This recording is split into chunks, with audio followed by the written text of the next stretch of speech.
मलाई पानी नरेछ यस्तो पानी मैले आफै बनाउँछु आफै खान्छु मैले यतिको पानी यस्तो होला खाना बनाउँछ न ओहो सम्झिना के हुँदैछ नमस्ते नानी सन्चै छौ ल नमस्ते के हुने हो के हुने हो तातो पानी माग्छु र चिसो पानीले दिन्छ तपाईको छोरीले कस्तो संस्कार सिकाउनु भयो तपाईले बाउनी भएर बाउनीको छोरी अघि भन्ने छु मैले तेरो आमाबाउसित भनिदिन्छु भनेर बुवाले सम्झिना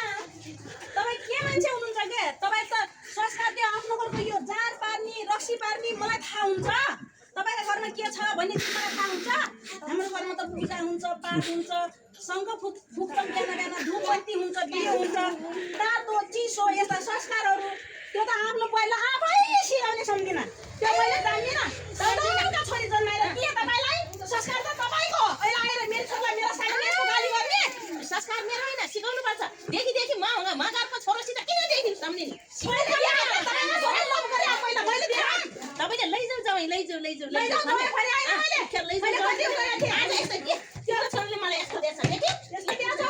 यस्तो तातो पानी माग्दा चिसो पानी